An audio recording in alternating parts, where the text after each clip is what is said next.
I think we're on, so let's get started. Thank you for attending the Racing for Recovery Support Group meeting. We are focused on maintaining a drug-free and healthy lifestyle. Since 2001, our open forum meeting welcomes parents, adolescents, recovering individuals, and anyone who supports our mission. Your suggestions, comments, or ideas are welcome to make our meetings the best they can be. The Racing for Recovery Support Group meeting is a cutting-edge alternative to what is currently offered. By combining substance abusers, families, friends, and the public at large, we have created an environment that is beneficial to everyone who has been affected by alcohol or drug addiction. We start at 6:30. Please be on time. Please turn off your cell phones. And please, only one person speaks at a time. And when you do speak, can you please do it loudly so everyone in here and the folks that are watching at home can hear you? Because what you have to say is important. We will sign anything that needs to be signed. And the only thing that we ask of you guys when you're in here is that you're honest. If you are, I'm going to say this every week. If you are hurting, please raise your hand early and get that out so we can help. And if you got something good to say, share that because we want to celebrate the benefits of being sober. Feel free to openly share your comments and points of view on how alcohol or drug addiction has impacted your life. This meeting is open to people of all ages and welcomes diversity. So what does that mean? That means please refrain from using excessive foul language or language that discriminates against any race, gender, religion, ethnicity, sexual orientation, or disability in order to maintain an atmosphere of respect and dignity for all who are present. If you see a visitor, a new member, or a returning member that you haven't seen in a while, please warmly welcome them into our program. Your confidentiality is important to us, so if you want it to remain, please have a seat on the side of the wall. Otherwise, you're going to be seen on our live stream support group meeting. Please refrain from leaving the meeting while it's in progress because it's annoying. Nobody smokes or vapes in here, right? Right. No, right. Can I get another amen on that? Amen. I can't believe I'm even saying that, but okay. So we're not doing that anymore, and as always, if you are going to litter, just do it in a trash can. Cool. Who has our lifestyles of recovery? Somebody? Kinsley, go ahead, man. Guidelines for living a lifestyle of recovery. The lifestyle of recovery guidelines are intended to be utilized by recovering individuals, their families, and anyone else who is striving to avoid substance abuse and to achieve sobriety. 1. Recognizing that substance abuse ruins lives. 2. Wanting to pursue positive alternatives to substance abuse, such as our education, employment, quality relationships, and health and fitness. 3. Using resources such as friends, family, teachers, and peers as a way to achieve and remain sober. Adding sports, art, or music to these resources will help us stay focused and motivated. 4. Defining balance and working toward making it a part of everyday life. 5. Building self-esteem and confidence through sobriety to combat negative feelings regarding oneself. 6. Understanding that negative behaviors of isolation and self-pity lead to self-destruction. 7. Lifting a person up is different than allowing them to continue their destructive lifestyles. Be there for yourself and be patient with your friends and family. 8. Learning how to help without supporting the addict's behavior. Providing assistance to the recovering individual that will improve their lives, not further their usage. 9. Recognizing personal challenges and integrating them into our lifestyle as challenges to triumph over. 10. Caring for our personal, emotional, physical, and spiritual individuality is the source we use for our sense of worth. Each person is truly magnificent. Our mission at Racing for Recovery is to prevent all forms of substance abuse by promoting a lifestyle of fitness and health for all those affected by addiction. Okay, is there anybody here for their first ever Racing for Recovery meeting tonight? Right.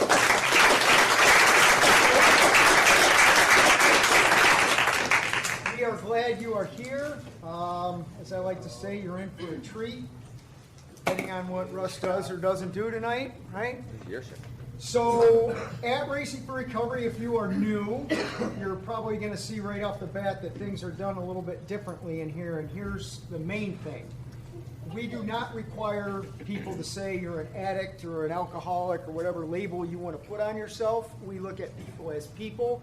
So we're going to go around now, and everybody's going to get an opportunity, again, to very loudly say your name and simply why you've chosen to be here tonight. If you do want to say you're an alcoholic or an addict, you can say that, but it's not required. Because quite honestly, I don't want to listen to 100 people tonight say they're an addict. I get it. You did some drugs, but you're not doing them anymore. Go ahead, Brad. My name is Russell. I am here because I have the privilege to sit at this table, and I have the privilege to be around my family and friends that I love you all so dearly. And this week has not been an easy week for me, so there's no place that I'd rather be than right here. Hi, my name is Steven. I'm here to try to get my life on track and just try to be the best person that I can be. Right on. I'm Shy, and I'm here at Racing for Recovery because Racing for Recovery saved my life and gave me balance and structure. Hi, I'm Rihanna. I'm here to better myself for not only me, but for my kids. Beautiful. I'm Brian. I'm here because I love it here. I want to be here. This is where I need to be. Yeah, hi everyone. I'm David, and this is where I want and need to be. I'm Josh, and I'm here to get some routine in my life. I'm Zach. I'm here to stay sober and get some structure in my life. How'd you hear about us, Zach? Actually, this guy and a couple other guys at the residential program I was at came up here. So Very cool. Glad you're here, man. My name is Reed, and That's right, Xander. I come here to learn how to work through the things that actually make me want to use drugs, and also to learn how to be good for myself and become healthy here. Right on. My name's Shelby. I'm here to find happiness. My name is Josh, and I'm here because I have a choice today. I'm Ben, and I'm here to put myself back together. I'm Liz, and I'm here to check this out. Zoe, I'm here to stay sober. I'm Amber, and I'm here because this is my routine, this is what works, and I love being surrounded by all of my racing team. Hi everyone. I'm Chad. I'm here seeking a new way to live my life. Hi, I'm Ronnie. I'm here to drive Tom Lexus. Okay, then. I'm Tommy. Like Russ, I've had a really rough week, and doing this is what keeps me sober. My name's Red. I'm a healthy person recovering from traumatic experiences and poor choices. And I'm here today because Racing for Recovery has allowed me to find the tools to become the best self I can be. Okay, I need to hear the beginning of that again. That was pretty cool. I am a healthy person recovering from traumatic experiences and bad choices. Yeah, right on. Go ahead. I'm Dan. I walked in the front door a few weeks ago looking for sobriety fellowship. I found it here. At the end of 2 weeks of the IOP, I feel like I'm in sobriety college. I'm loving it. I mean, the people here are very informative. I mean, I need depth in my sobriety teachings, and I found it here. I recommend it to anybody. After 2 weeks, I'm feeling vibes here, and I'm glad to be here. Right on. Right on. I'm Ben. I'm here and I'm starting to stand taller. And I'm not wearing a Michigan jersey. I'm proud of you,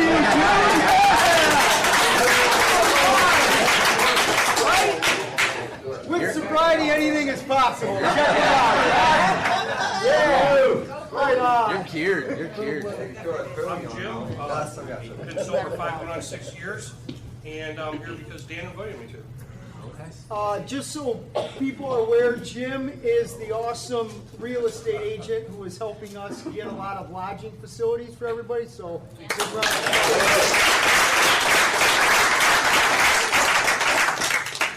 applause. My name's Rick. I'm here to support all the good people in this program and their successful recovery that they're taking part in. I'm Mark. I thank God for Racing for Recovery. Beautiful. I'm Justin. I'm here to listen, learn, and apply. I'm Loco. I'm here to practice mindfulness, respect, boundaries, just be with my family. I'm Jay. I'm here because I owe it to myself. I'm Mike. I'm here to break the cycle so my oldest son doesn't have to feel the way he did earlier this week for my other teacher. My name's Jessica, and this lifestyle has completely changed the way I think and behave, and I love it here. I'm Brittany, and I'm here just because it's part of my routine. It's what's gotten me this far, and one of the key reasons why I still am here. So it's because of the support group meeting, and just because I want Russell and Tom to know that I'm here to support them a little extra today. Very cool. Oh, they know why. So, here's I'm Sheila, and I'm here just because it's a great place to be. There's so much positive energy, and I feed off of positive and negative. So I'll be a stronger person in an hour when I walk out of here. No pressure, everybody. I'm Matt. This is my daughter Nora. I'm just here to better myself, to be better for her. Beautiful. I'm CR. I'm here to learn how to heal. I'm Zach, and I'm here to listen, expand myself. I'm Joan. I'm here to support this program. I've seen the great work it's done for my son, and I'm here to see what I can do to help. I'm Zach. I'm here to be great. I'm Michael. I'm here because this is family. Missed the last 2 weeks, so I definitely need this energy. I'm Joey. I'm here because this helps get me to the point I'm at now. And keep doing it. I'm Adam. I'm here to live a sober life. I'm Bill. I'm here because I love it here. I'm Jessica. I'm here to gain a better understanding of myself so I can thrive and flourish in my best life. I'm Danielle. I'm here to give and receive support. Kyle, go. I'm Kyle. I'm here because I guard my sobriety with my life, and I'm just attracted like a magnet to this place. I'm Trevor. I'm here because of my brother Kyle. And, this is the best place. I've only been here for 2 days. It's the best place I've ever been in. Like, it feels like home. Where's your sweatshirt? I couldn't tell you. I lost it.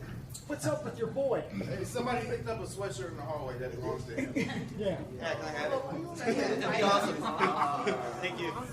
I'm Elijah. I'm here to do anything at all possible to make sure my life isn't like it was before. How do you feel about volunteering in that kitchen? It's been awesome. I appreciate it. We really appreciate awesome. it. Thank you. And I appreciate the opportunity. All good, man. Ethan Dukes. I'm Noz. I'm here to learn and maintain support. Cool. I'm Alexis. I'm here to stay sober. I'm Kingsley. I'm here because this is the place to be. This is right where I need to be right now. Matt. I'm Matt. I'm here to continue to ride this wave that I've been on for 7 weeks, and looking forward to my first sober holiday. And well, yeah. I'm Anita. I'm here because this is my life. I'm Audra. I come because this program saved my son. So I come to learn more about the program so I can better help him in life. I'm Heather. This is just what's worked for me for over 2 years, and I mean, marching into what's working. It's inspiration. It's love that I get, that I take right back out into my life, and it really fuels me to see the new people that come in the door, people that are, you know, really getting into their sobriety and their healing, and it encourages me to do the same because it's a never-ending journey, right? That's it. Yeah. I'm Allie, and I'm here to buy some of that feel-good shit you're selling. It's free. Okay. My name's Tara, and I'm here because even when I gave up on myself, Racing for Recovery didn't. That's right. My name's Jason. I'm here to stay positive and be a part of this family. I'm Will, and I'm here to live a better life. Right on, dude. Kyle, I'm here to gain knowledge. I'm Ryan. I'm here learning how to love myself again. Cool. I'm Zach, and God brought me here, and I love him and thank him every day because I love it here in the peace Let me see those arms, dude. Get those. He bought them. What'd you get? My name's Greg. I'm here because I deserve a change. Yeah, you do, man. Yep. Yeah. I'm Andrew, and I'm here to stay connected and keep my pooping droop. All right.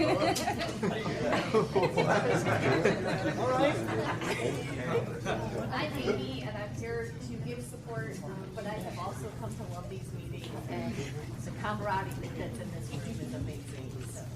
You know, we might not be qualified to handle that anymore.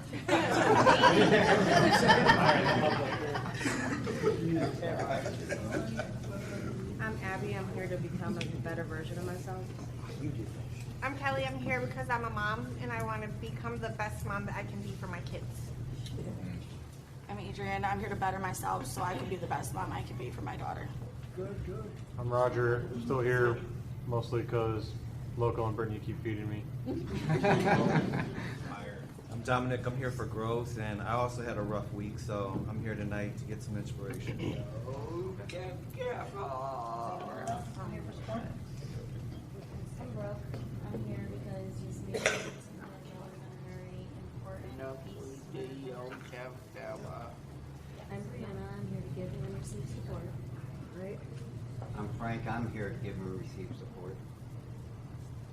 I'm Jay. I'm here because every time I show up, I hear something that makes me want to keep going. Right on. Okay. Yeah, I'm Caddy. I'm here to evolve.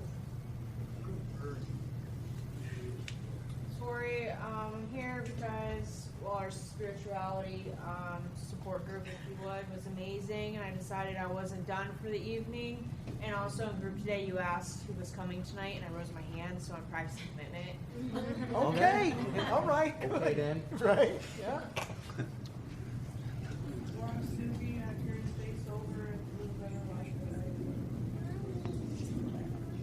All right, I'm Daniel.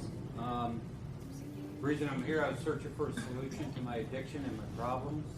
And after praying to God, He led me down this path, Racing for Recovery. That way I can further His kingdom.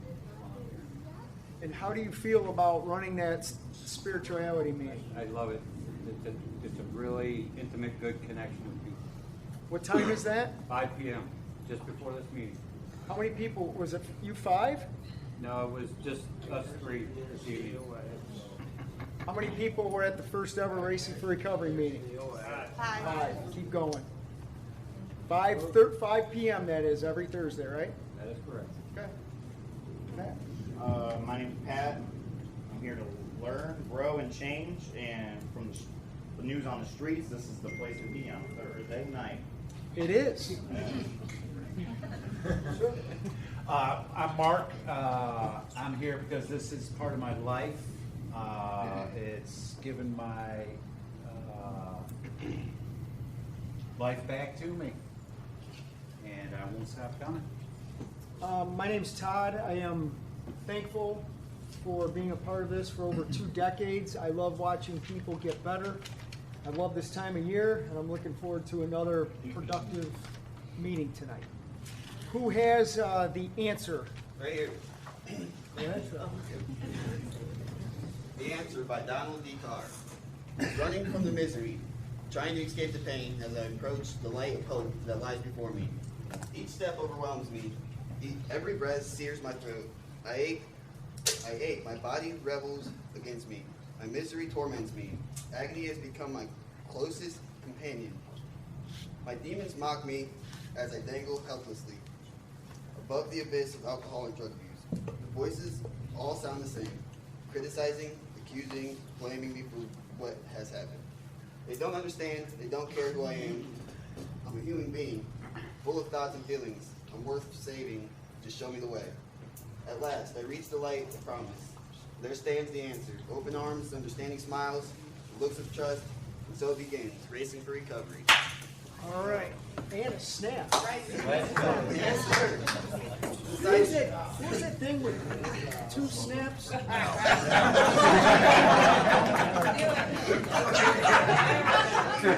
Really? Yeah, I'm done.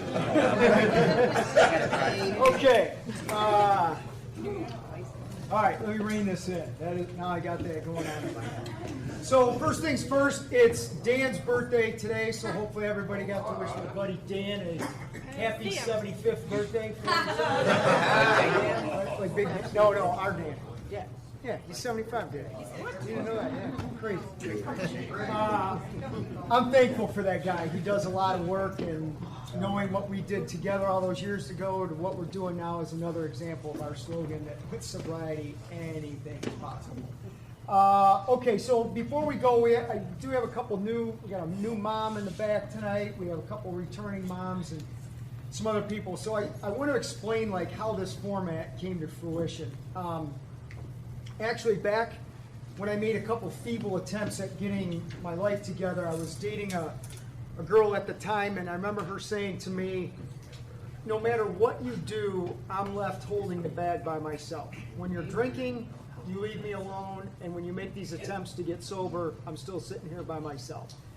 So that was the first inkling that my choices were affecting other people. So when Racing for Recovery was put together, first of all, it was put together, and a lot of people don't know this. When we first started Racing for Recovery, we were just promoting our annual 5K run, and I started receiving phone calls from people that were attending other support group meeting formats, which we support, by the way, but they were asking me, do you have anything that's different? So I do not like to steal or copy other formats.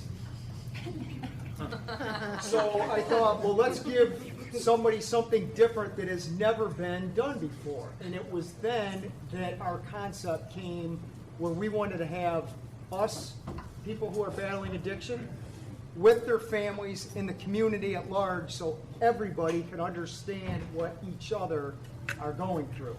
And I'm proud to say that we are the first program ever to do that. And we're also the first program to deliver it in a live stream format. That's how we got into this meeting where moms can come and be a part of this awesome group. Because otherwise people are just sitting at home not understanding what the other is going through. So I want to do this tonight. Do we have a crisis to deal with by any chance? I forgot to ask that. Everybody solid?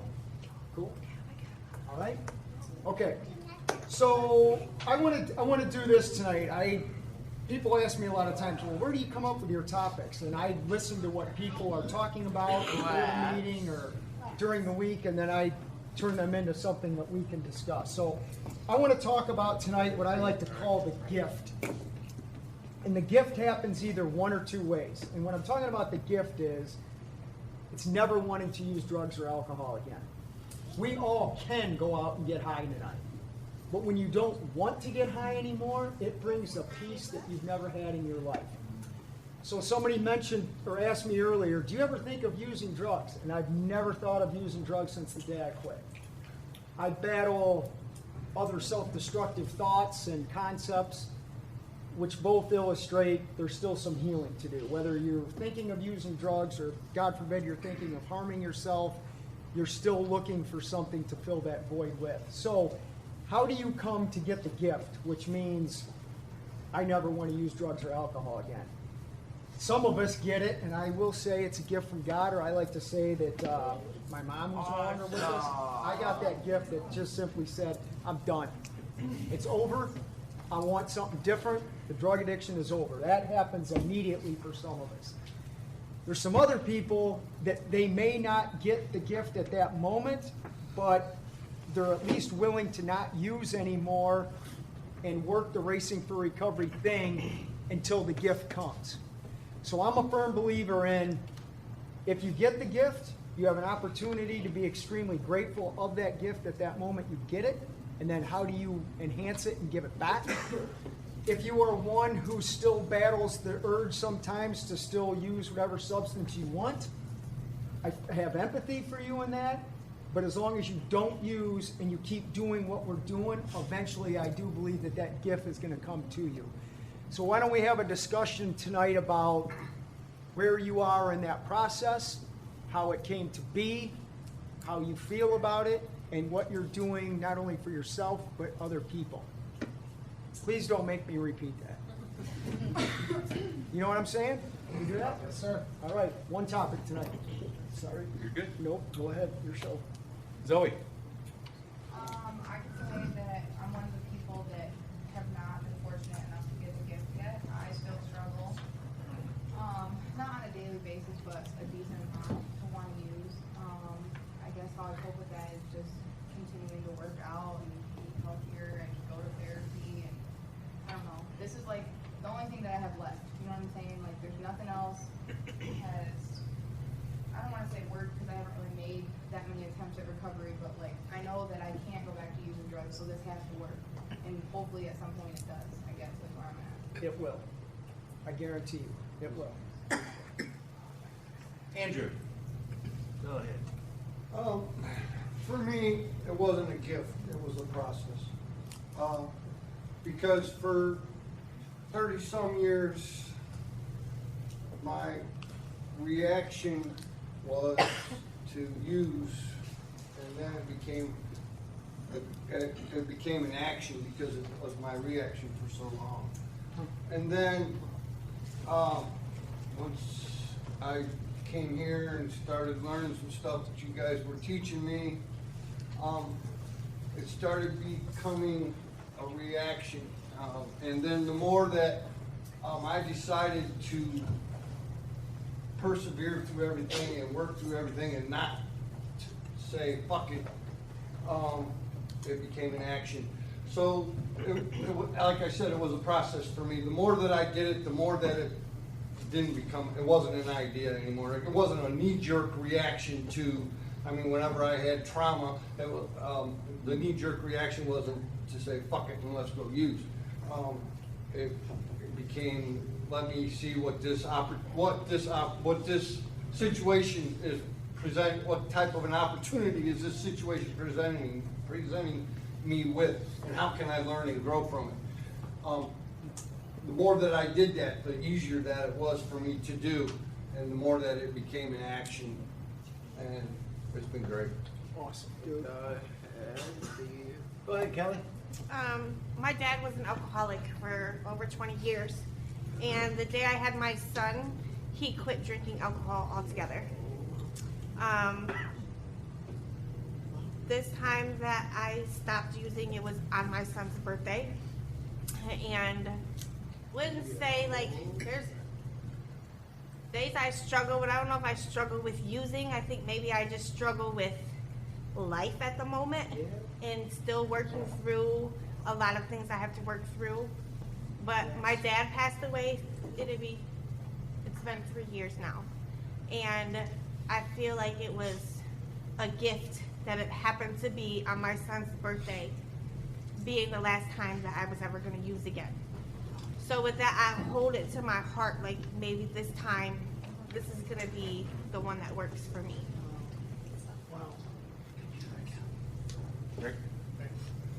First, I will kick myself for the next week if I don't straighten this out, because every meeting that I've been to since 2016, during the introduction, I always said that I'm doing this in memory of my son Jacob, and I screwed up tonight. I don't know what the heck's the matter with me, but And as far as on the topic of gift, the greatest gift that I never got was a phone call or any type of communication during the time of weakness.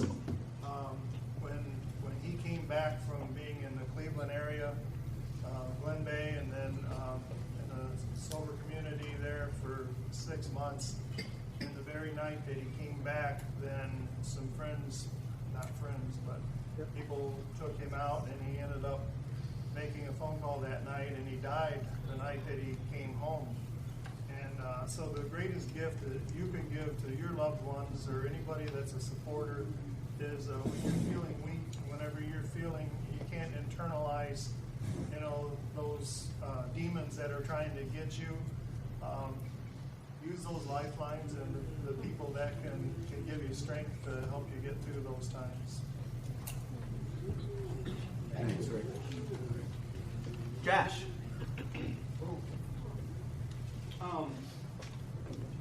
My light switch, I call it a light switch moment.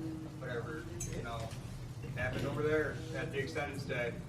I showed up here the first time and decided this looked like a good place to get high. And I got high for 2 days. And when Dan and Jess came over and asked me what I was doing, I just started crying like a $3 bitch and told them what was going on.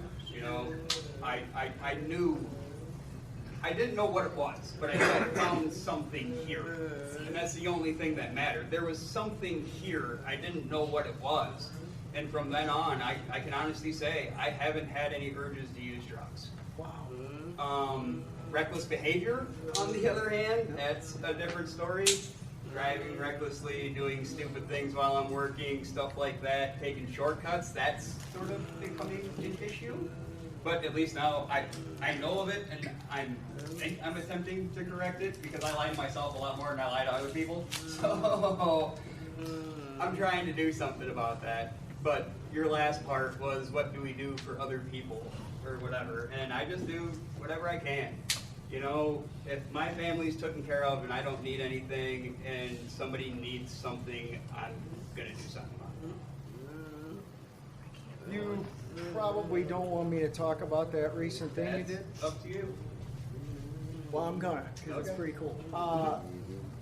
Josh did a very kind thing to another family of ours who went through a very rough time with the loss of one of our members' moms, and Josh and his family, I don't want to put a number on it, you bought a lot of stuff for their kids and you delivered it to them. And the thing that I admire, well, I admire the fact that you did that. You didn't come around and tell us that. It got back to us through the people you helped, and that shows real desire and proof of who you are as a person. You weren't doing it for any accolades, you were doing it for the right thing to do, and I admire you for that. The people that my family assisted, I asked them this question because, you know, just like me, I wouldn't want help from anybody. That's just how I am. That's the way I was raised. That's what's ingrained in my head. You do this on your own. But I asked them, you know, if you could do it for somebody, would you? I understand you're screwed up right now, and that's okay. That's perfectly fine. But the decisions you're making and the path that you're on, this needs to happen. I can do it, so just let it happen. Beautiful. If you didn't see Josh's podcast, please look it up on our YouTube page. It was phenomenal. Yep. Frank. The way I've come through all this is, first time I was here, I don't know why I screwed up, probably going back home. But this time around, I decided to come back and do the lifestyles, study, pay attention, learn from other people. My peers have been here longer and stuff, and then finally listening and stuff, I went a lot further in my life than I ever have. I've had to give up a lot, you know, hurt and pain, but I really don't feel the pain anymore because I got rid of it because it was causing that pain. And who I am today, I'm very proud. It took 56 years, but I'm proud of the person I am today, and what I've learned here, I do share with others. Yeah. And a boyfriend. He got some cool new glasses. Thank you. Dan, you speak of the gift, Todd. When I first came here, I was given a workbook to work on. And completing that workbook, I wrote on the front of it before I turned it in that this is a gift that was given to me and that I embraced fully. And that's what I wrote on it, and I dated it. To this day, I still embrace that gift. Like I said, why I was here, God has led me down this path to Racing for Recovery. One, to be a living testimony that with action, you can heal from things, and you can do this. The other thing too is the urge to use and all that. That doesn't even cross my mind. To me, was the easiest part. Hardest part was dealing with my past traumas and identifying why I was using, why I was destroying myself, and that's the gift. Yeah. That feels good. You know, and I can go out today and be around people, and if they know my story, I could be a living testimony that this thing works. I could be a beacon of light of hope for people who are still in the darkness that are struggling with this thing. And if this 52-year-old person could do it, you young people could do it, anybody could do it. And I thoroughly enjoyed this journey because for me, the journey's the treasure, not the destination. Because, I don't know exactly what my destination is. It can't change. But I know it's not a destination of destruction and destroying other people in the process, too. I picked up another book. It's called The Alchemy of Prayer, and I'm reading it right now. And with this gift, I have a higher degree of gratitude, and I'd like to read just something out of it real quick. It's a short sentence, all right? It says, through grace, we understand our fate and destiny, and to come to know that with prayer, we can gain a deep understanding of life's special path. So that's why I'm really, you talk about, I'm very staunch on the Pepsi thing. Spiritual is paramount for me today. That brought me out of the darkness. That brought me out of where I was.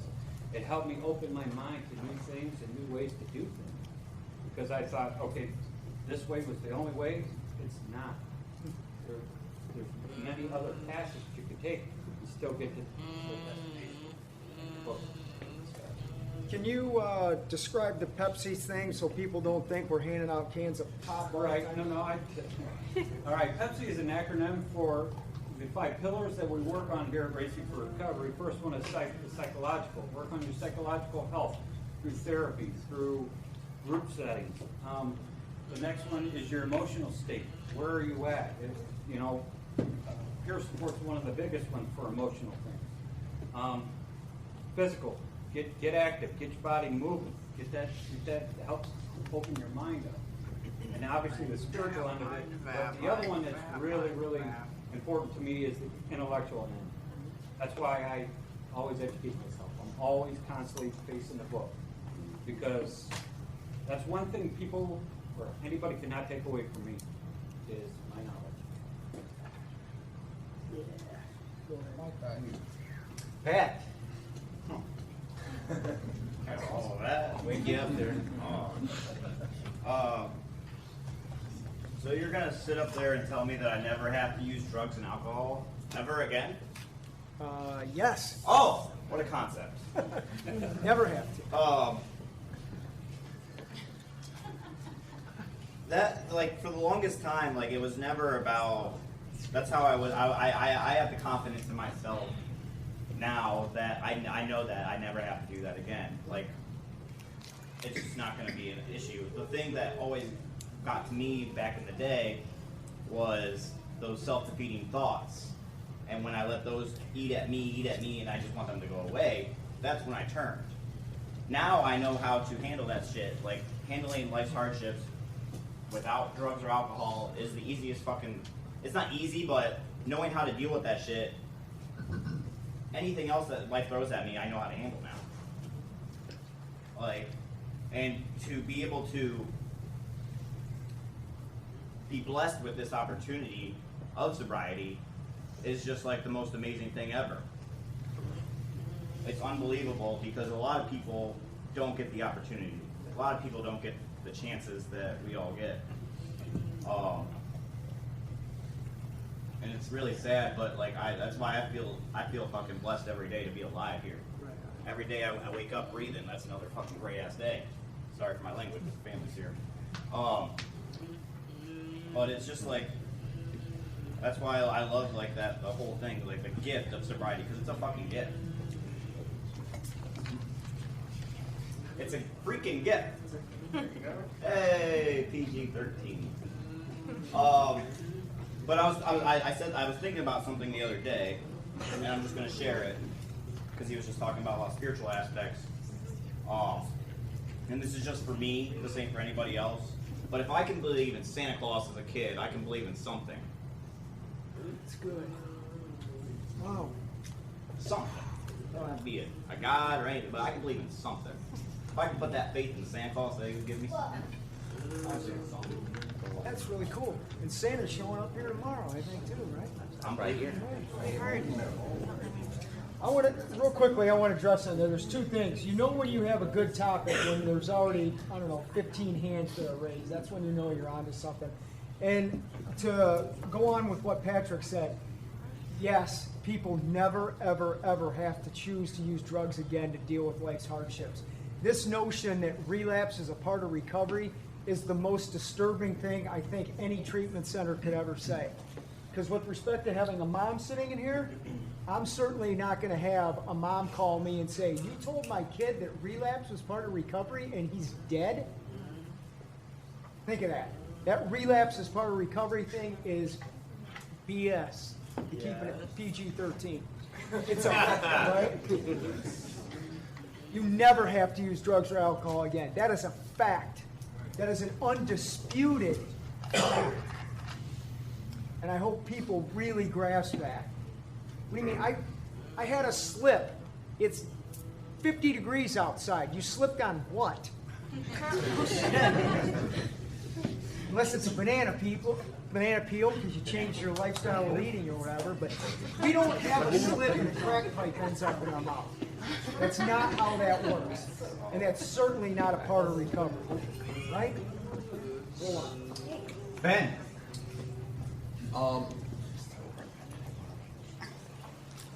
Starting off is the opportunity to go through this. That's the start. The gift is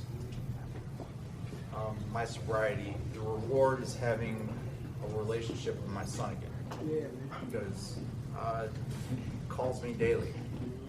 I didn't have that for a long time because I was not present whatsoever. So the gift and reward are kind of one and the same. So the opportunity is what starts things. That starts the foundation of things. The gift is building that house. The reward is putting a picket fence around it. Well said. Well said. Go ahead, Rick.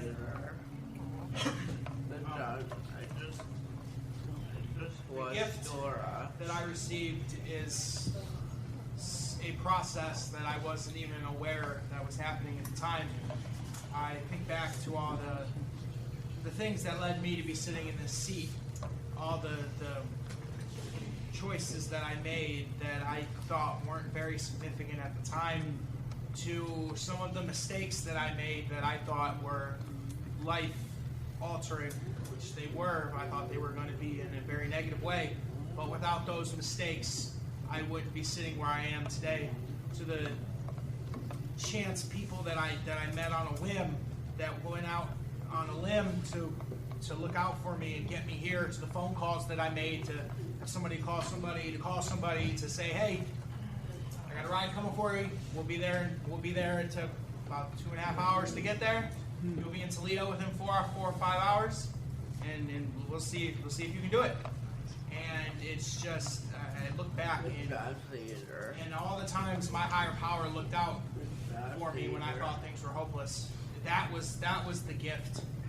And then I come here, and Racing for Recovery taught me how to take the gift that I got, the opportunity to change my life, and let me turn it into a gift that I could give to my mother and my grandmother to end all their sleepless nights, to worrying about me if I'm going to be okay, to be able to let me become the man that I've always wanted to be. And I'm nowhere near where I want to be, but I know 100%, no doubt, that for once in my life I'm on the right track. And drugs aren't ever going to be a part of it unless it's me counseling somebody or helping somebody to fight an urge or to fix a slip up. When I have any types of using thoughts, it's not like I'm yearning to do the drugs. I instantly kind of get aggravated. I get mad. Like, you know damn well that that's not good. That's not what you want. That's not going to do anything to fix it.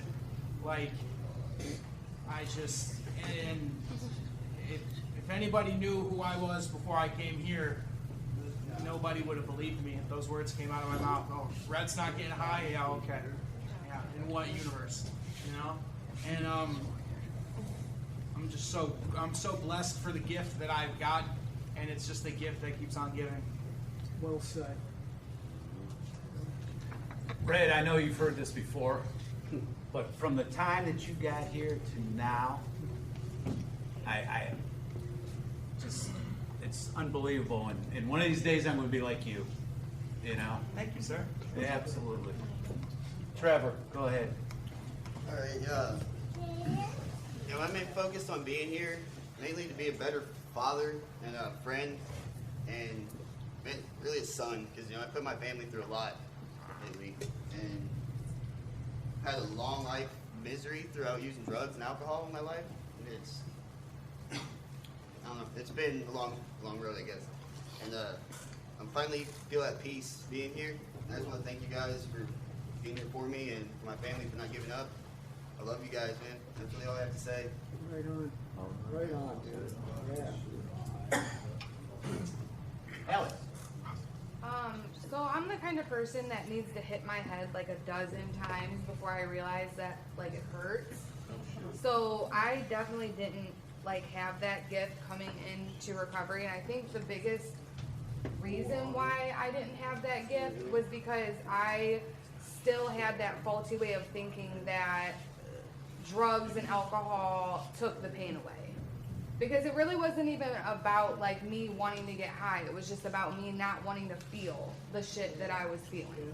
So coming into recovery, when I started this process in 2019, I had that faulty way of thinking that it got me through shit in the past. Like, I remember even saying in group while I was here, like, well, part of me is grateful for my drug of choice, because if it weren't for that, then I wouldn't have gotten through some of the shit that I had been through, because I really didn't think that I would have came out of situations alive had I not have had that going through it. And telling myself that while being sober, it definitely, like, having my thought process was what put me back to using every time. It wasn't even like, I went a long time without using drugs, but me not fixing my faulty way of thinking and my train of thoughts and how I would do things and trying to figure out why I did the shit that I did and why I thought the way that I thought is what got me into trouble. Like, I thought that I could just, I can go to group and I can go to meetings and not use drugs and I'm getting better. But if I wasn't fixing my way of thinking, then no, I wasn't getting better. I was kind of just like a dry drunk, you know? And my biggest gift that I've gotten in sobriety is the gift of clarity. Because going through all this and going back out and using for 6 months and then coming back, going to jail, getting sober again, I still had that faulty way of thinking, you know? And then I don't know when this happened, but because I didn't even have like a light bulb moment. Like I think it just happened on its own, and I didn't realize that it happened because using was like my Band-Aid, you know, it was my fix-all. So the last time I used was in August, and my train of thought was, okay, this is gonna make me feel better, and I used, and it didn't, and I'm like, what the fuck, like. It had me stuck. Like, this has been something that I've been doing since I was 12, and it's made me feel better. I'm 27. So, like, what the hell? And then finally having that, it's almost easier to live in ignorance, you know, just to be ignorant to everything going on around you. And it is harder to have that gift of clarity because once you see the truth in something, you cannot unsee it. And sometimes I think like, damn, it would be easier to be that ignorant girl laying on my bathroom floor all doped up, thinking that, oh, this is the answer, this is going to make me feel better. Because it's a lot harder to deal with your trauma and figure out why you are the way you are, why you think the way you think, why you do the stuff you do, than it is to live in ignorance and just pretend that, oh, I can just get high and that'll fix all my problems. So coming to the point of having that gift of clarity led me to have that gift of realizing, like, it's not even about, like, oh, I can't use. Like, getting to the point where I'm like, you know what? That shit is not helping me. Like, it doesn't fix anything, which led me to the point of realizing that I don't want to put poison in my body anymore.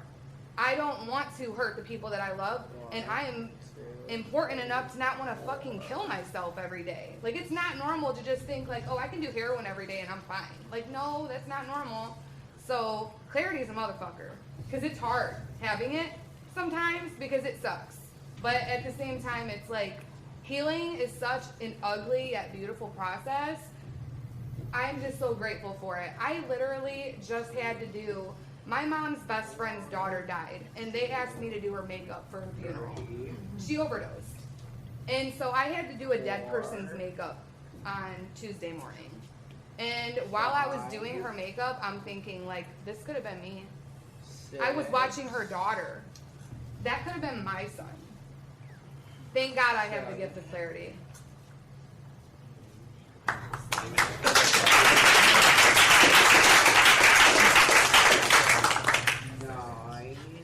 I've never heard you speak like that before. That was powerful. My chest hurts.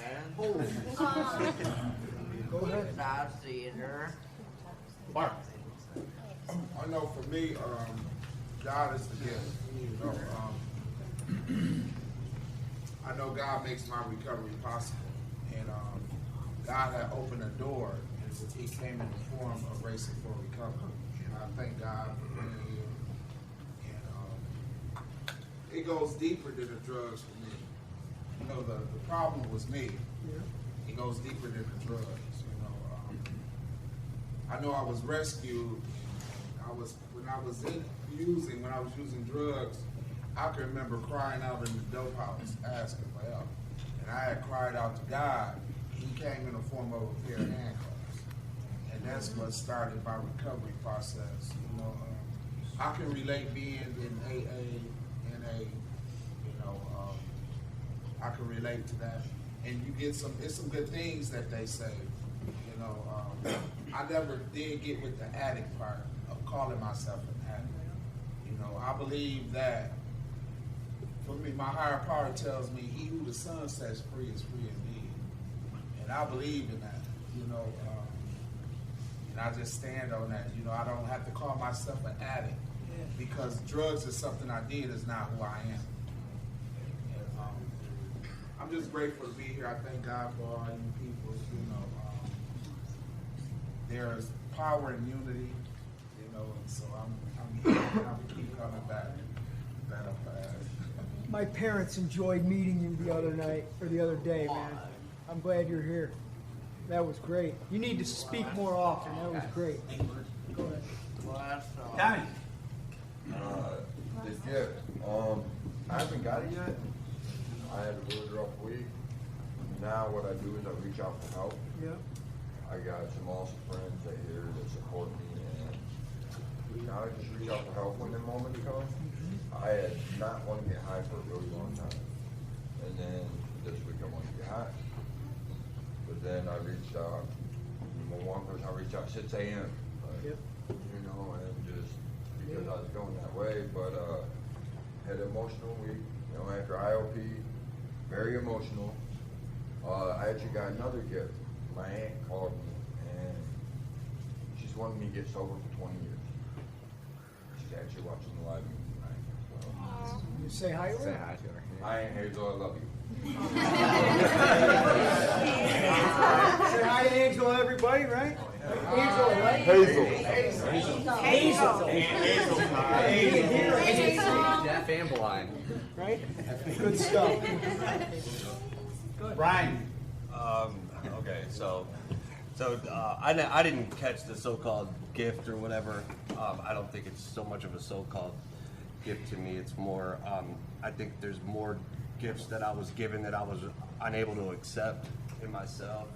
And the more I'm accepting the gifts that I was given, I'm hoping to return the biggest gift of all to myself in being sober. I think gifts are given to people and they go through them. So I don't think you can contain a gift as powerful as that. I think by you receiving that, it's every one of us has been touched by it in more ways than we know.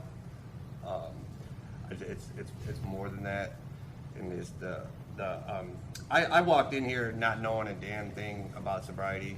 I walked in here physically just fine, but mentally I was kicking and screaming the whole way. I didn't know about mindset. I didn't know about dopamine levels and oxytocin levels and none of these. I didn't even know them words. So the gift that you received that created all this, that then ripple affected down in a way maybe I did receive that gift. So when I feel that gift, I will feel that gift. I'm hoping it's by accepting the gifts that I was given, like tenacity, the willingness never to quit, open-mindedness, and then with the direction that this place has showed me to take these gifts and apply them where I need to apply them, that I'll be able to return that gift to myself. There you go, That's 4 what I got. 5. Yeah. All right. Steven. I'm Steven. I'm 31. I've been on drugs and alcohol since I was 8 years old. The first time I smoked a joint. 9 years old. The first time I drank a beer. By 15, I was snorting coke every day, drinking from the time I wake up till the time I go to bed. Never tried to get in recovery. Lost a sister 3 years ago. She overdosed and died. Almost lost my baby sister at the beginning of this year. She overdosed. We found her on the floor. She almost died. So I kept going spiraling downhill, drinking, staying up 5, 6, 7 days a week. Up nonstop, just getting high, drinking. Trying to drown out the pain, drown out everything, not have no feelings. Stay away from all people, just want to be messed up all the time. Then I woke up one day and I was like, man, something's got to change. There ain't nothing. I don't own shit. There's nothing but beer cans and bottles of liquor and pipes all over around me when I woke up. Started cleaning everything up. And the girl I was talking to at the time, her parents were like, "Do you want to go to church with us?" I went to church and started talking to everyone at the church. They were talking to me, and I was like, man, I think I want to try to get clean. They decided to help me. My little sister didn't even know. They decided they helped me get clean, put me in a hotel for a week afterward, and then I came here. My little sister calls me. She didn't even know that I was in detox. I didn't know she was in detox at the same time somewhere else. Then we both end up at the same place, not even knowing that we were going to the same place. So it's helping with my recovery, and then being here, just the people here are so amazing. And they help so freaking much. Like, first night I got here, I sat in the lobby all day, like, man, I hope I get in. I don't know what I'm gonna do. If I don't get in here, if something doesn't change, I'm gonna end up next one dead. My mom's lost one kid. My sister's lost one sibling. She can't lose another one. My mom can't lose another kid. My dad can't lose another kid. The whole family just can't handle it. Something's got to change. You guys got me a pizza my first night here, been helping me since I've been here. I don't even feel the need to do drugs. The only thing that's been bugging me is I'm such a drinker that I just keep thinking about a beer. And every time I do, I hit the gym at the hotel, go swimming, come here, hit the gym, go to class, meeting cool people like Shy, for example. Today I've had a lot of fun with him. It's just been awesome, and having my little sister here even, like, that's been helping with my recovery, and then her boyfriend Jason, he's been a big help too, just really good people to talk to and get to know, and then getting to talk to you today for the first time I think we've really actually talked. I just loved it. All the people here are amazing. They help out so much, and you got a problem, all you got to do is speak up and they'll help solve the problem that quick. Nice. Good stuff. I'm glad you're here. Two more and then we're wrapped up. Go ahead, Heather. So yeah, I think it's something, I mean, a lot of people know this, that with me, it was, I think for me, I really wanted to hurt myself with using, and I was dead set on just killing myself. So for that, like, I don't want to put that so harshly, but I felt that's what I deserved. I didn't feel like I deserved to live. And so when I came in, it was hard because even the switchover of stopping using, I was doing things that I was still hurting myself with exercise, with food, all those things like we've talked about. And so the switch came at some point when I realized, like, you need to stop hurting in what you're doing and heal and focus on the healing. And so it was like continuous. It's like I had to remind myself, no, you heal yourself. You're not trying to hurt yourself. And so that became more habitual as time went on. And then somewhere along the way, there was the peace. And it was like, I don't want to hurt myself anymore. I want to keep healing. And I don't think that there's I think it becomes more like even as you go along. You know, you do the things for yourself that you deserve to do. Like, I deserve to do good things for myself. And I incorporate those things in my life every day. But that doesn't mean that I don't get hit by things that, it's funny, it's a weird process because I would say some things maybe I just wasn't like ready to deal with emotionally that I like all of a sudden am. I'm not sure how to explain that, but all of a sudden I'm like, that hurts. But the difference now for me is that I would say I don't want to hurt myself anymore. I want to heal from what's hurting me. And so that right there is the most important thing, because I don't think there's ever going to be a point when you're not going to have those things. But the choice and the want to live and not die is the difference. The choice between never going back to that is because I don't want to be numb, even if that means I'm hurting. Because it's just like the runs I do or whatever I do, I look back at that stuff and that might really, really hurt at the time, but like she was saying so beautifully, and I'm so proud of her. It's just, it's like, it's so beautiful after that process. So could it be easier to go back to that person that was numb? In ways, yes. But once you open up, like, there's nothing that hurting yourself again is gonna do. So you just continue that quest for seeing more, seeing deeper, understanding yourself more. And it's a journey that I love to take. I mean, you ask questions all day, and I used to get annoyed with it in the beginning, but asking yourself those questions, and people around you too, listening to why, what, and why, and how, that's how you're going to continue to become a deeper person and just keep growing. And the things that affected you before, they are not going to affect you like that.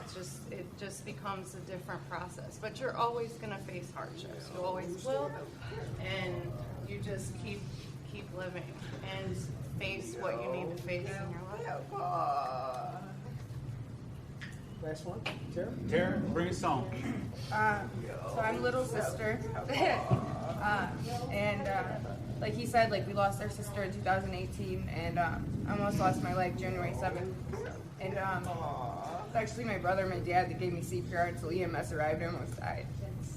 And I'm so blessed and grateful. I remember waking up so mad and hating the world that like they saved my life because I didn't want to live. But now, like looking back, like I almost died in a bathroom with a needle in my arm. And I'm so blessed today and have so much gratitude to like sit in the same room with my blood brother and like be able to tell you like thank you for saving my life. That's all I have. And thank you for allowing us both to be in the same program because anywhere else doesn't allow things like this. I'm glad you guys are here. Wow. Helps us both with the recovery. What a group. Okay. Nothing to say after that. Who has our closing poem? I do. I walk down the street. There's a deep hole in the sidewalk. I fall in. I'm lost. I'm hopeless. It isn't my fault. It takes forever to find a way out. I walk down the same street. There's a deep hole in the sidewalk. I pretend I don't see it, and I fall in again. I can't believe I'm in the same place, but it isn't my fault. It takes a long time to get out. I walk down the same street. There's a deep hole in the sidewalk. I see it is there. I still fall in. It's a habit. My eyes are open. I know where I am. It is my fault. I get out immediately. I walk down the same street. There's a deep hole in the sidewalk. I walk around it. I walk down another street. Thanks for coming, everybody.